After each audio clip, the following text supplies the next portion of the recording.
Welcome back to Movie Summary. Today we are diving into a film called Basic Instinct 2. The movie starts with Catherine driving a car super fast, with a man next to her, seeming on drug high. She takes his finger, and pleasure herself. This causes her to be distracted, and the car crashes in the river. She gets out while he sinks. The next day, we see it was a famous soccer player. Catherine is getting interrogated. Roy, leading the interrogation, reveals that a drug that paralyzed his body was found in the victim's body, but not hers. He then leaves her and wants her in jail, as it's pretty obvious she's responsible. A little bit later, a psychiatric doctor named Michael Glass has Catherine join him for interrogation. She is pretty convinced she will get out of this with ease. While he questions her about her murder stories she writes, she tells him he looks divorced. She plays mind games with him. She gets herself comfortable, and tell him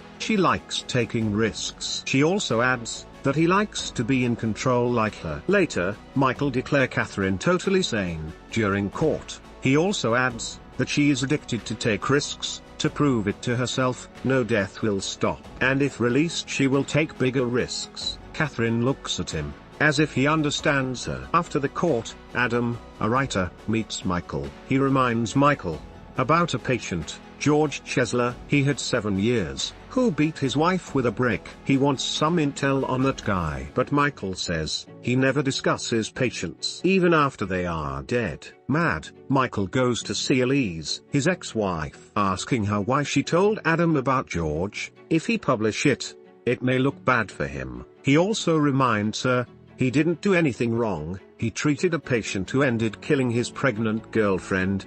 Nothing wrong. He also asks her to tell Adam to write exactly that, especially that she has been making love to him for a year. The next day, Michael receives a call from Roy, saying the judge let Catherine go. Roy says she will do it again, but next time he will nail her. The next day, we see Michael in a cafe, writing a paper on risk addiction. He is then interrupted by Adam's assistant, who asks if Michael would be okay for an interview. Michael does say a word, and leaves. He then goes back to his office, where at his big surprise, Catherine is waiting for him. She says she was thinking about a lot of the things he said to her. She thinks that she made the accident happen by having this fantasy of driving fast, with a man pleasuring her. She wants to go treatment. Unfortunately he can't treat her, because he is the one who evaluated her in court, but she wants him. He agrees to entertain the possibility, and schedule another meeting.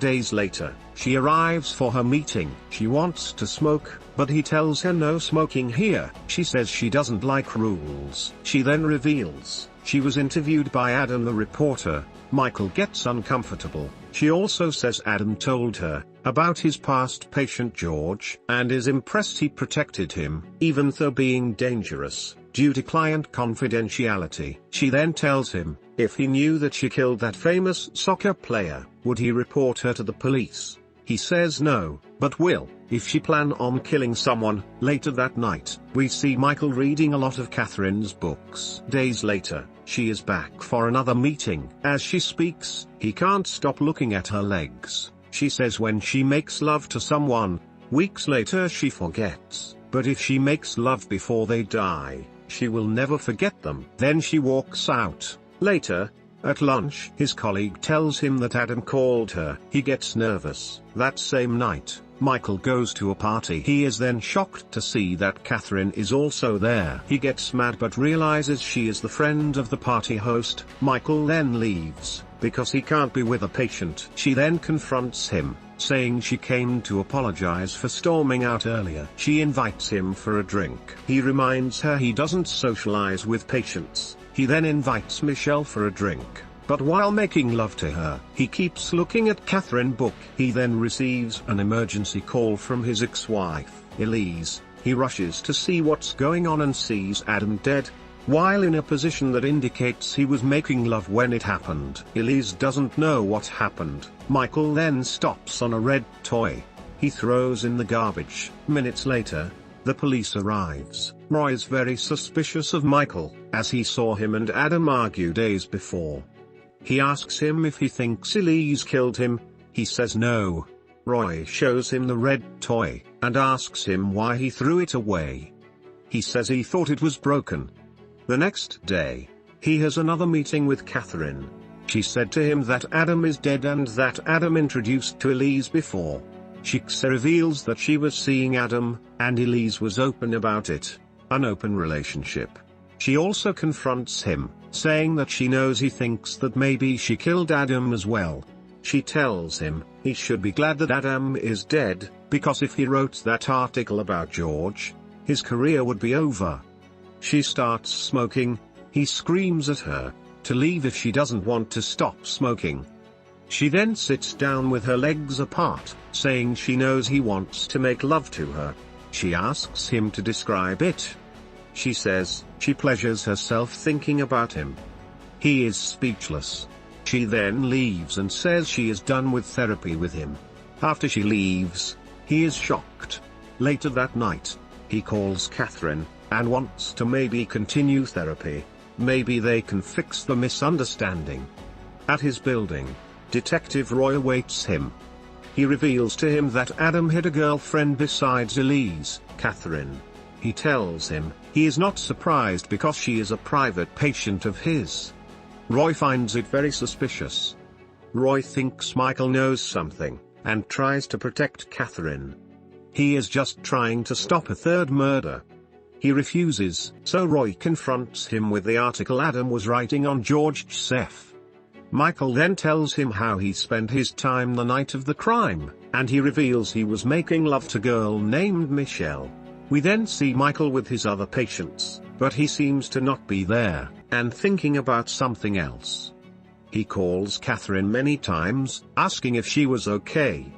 He keeps going to the place where he always saw Catherine, remembering her.